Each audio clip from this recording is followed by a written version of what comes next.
Good seeing everybody. Very much appreciate you being here. Beautiful day, beautiful setting, and a bunch of guys working hard and trying to make the most out of everything they're doing while they're out here. So I really appreciate that.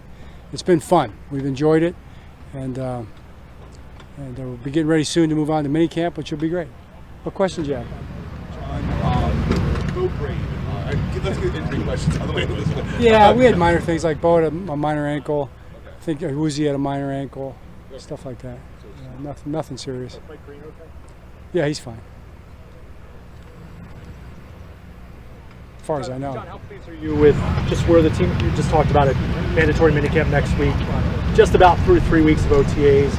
What have you seen, what have you liked, and where do you feel like you need to grow the most? Yeah, I mean, it's kind of a time for reaping, I guess. I mean, you're planting. You're working on everything. You're planting seeds in everything you do: offense, defense, special teams, individual technique, situational football, field position football, all the different things. You're just working all the time to try to plant as well as you can, as much as you can.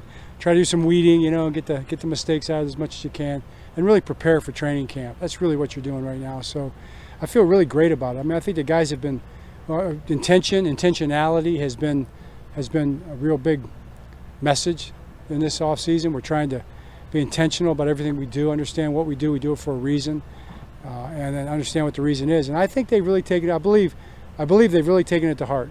They're really trying to do that, and when you do that, it makes for a better practice. So I feel really good about the practices. There's lots of things to work on, and but they're in there plowing the field every single day. John, Adisa Isaac is a guy that, I mean, I know you were high on him when he drafted, and kind of last year was a lost season.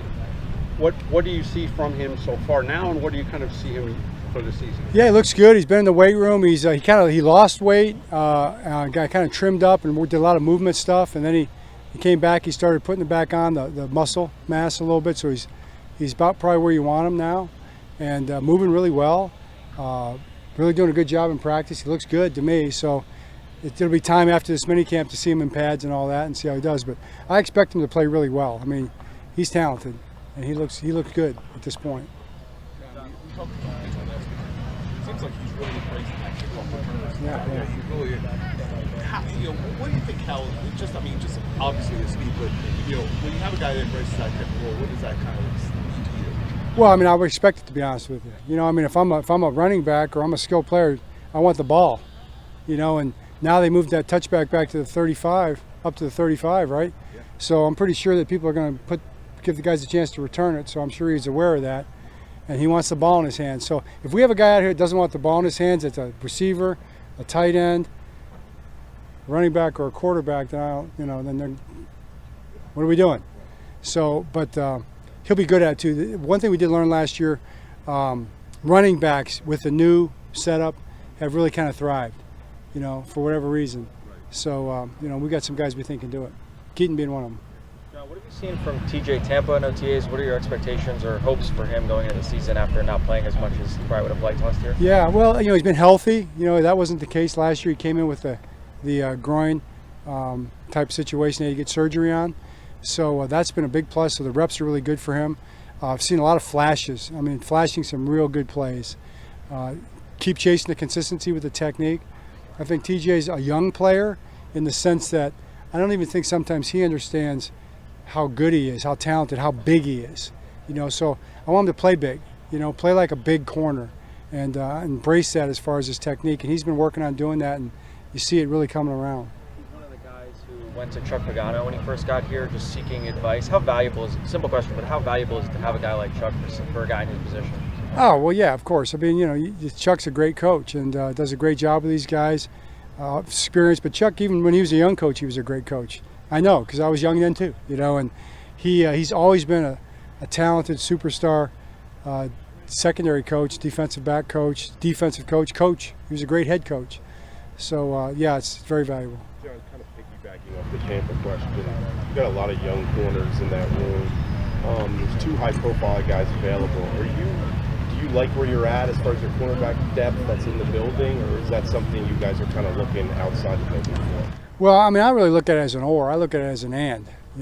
Yes, we're happy with the guys we have, and I'm very confident those guys are all going to do well, and we turn over every stone, you know, so you're always interested in anything you see on the waiver wire or anything else. John, what differences have you seen in Devontae Walker as he hits into year 2? In In Devontae Walker, Yeah. what differences have you seen this offseason? Yeah, great question. Tez, man, he's just way more confident, you know, way more certain, you know, when he runs a route.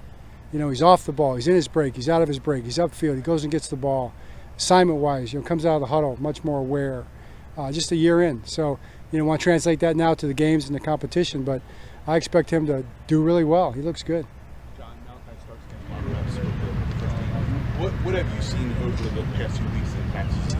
Yeah, same thing. He's pretty very mature player. You know, it's the kind of guy that's why he's a first-round pick. You know, he's the kind of guy that you would expect to be able to step in to a role like that. I mean, that's why you draft him in the first round. And, you know, with our Darius situation, he got thrust into that situation maybe a little sooner than we'd hoped, but he's embraced it. So expect him to do very well. John, Tavius Robinson had kind of a week last year. What do you think contributed to that, and how do you see the trajectory of the next 2 years playing out? You know, I think contributed to that is what standing next to Steve Bisciotti out here during practice, and we both were looking at number 95, this Tavius, and he said, "Has he ever missed a practice?" I'm like, he's never missed anything. He's never missed a practice. He's never missed a meeting. He's never missed a lifting session. He's never missed a meal. You know, he hasn't missed anything. So all he does is, and when he goes and does it, he does his best. You know, he works hard at everything he does, and it shows up. And when he plays full throttle. You know, so I think that's the key. Plus, he's big and talented. Malaki, a Red Star recruit for multiple reasons. Since he's gotten here, what are some of those ways that you've seen him stand out to that exemplary level? Well, one example, I think it's been reported, you know, he was organizing walkthroughs at the hotel for the rookies, you know, pretty much the whole camp. I think that's pretty cool, you know, and he's always on point. He can answer any question, you know, in a meeting, you know, we may be back there and say, "Hey, all right, Malaki," and you throw a situation at him, and he knows, you know, he's been studying, comes prepared. And I don't. Again, I mean, I'm sure he's made a mistake or two, maybe with some minor leverage things, but I've never seen him make a real mistake yet. You know, he's very very much a pro, probably way advanced beyond his years in terms of being a pro. Staying on the safeties, I mean, what have you seen from Sanusi so far? Well, I saw him flashing today. You saw it too, right? Flying around, showing up where he's supposed to show up. I think he's taken a big step, you know, this year. It's starting to look like he could be that guy, maybe play that role as a third safety perhaps. Got a long way to go still, but he's looking like he's got a shot. John, I know a lot of teams, they get one pass catching tight end. You got a couple of few of them out there. What kind of advantage do you does that give you when you have, you know, as far as flexibility and having two guys like that? Yeah, I mean, Charlie, how many catches did Charlie have today? About 8, didn't he? You know, he had a bunch of catches today, so. You know, Charlie doesn't want to hear about 2 pass-catching tight ends. He wants to hear about 3, and we got a couple other guys in there. Zaire wants to hear about 4. You know, so I just, you know, as many guys that you can, that the quarterback can be confident in throwing the ball to and knowing they're going to make a play. I think that just makes you just way more dangerous. Okay, great. Thanks. Okay, thanks.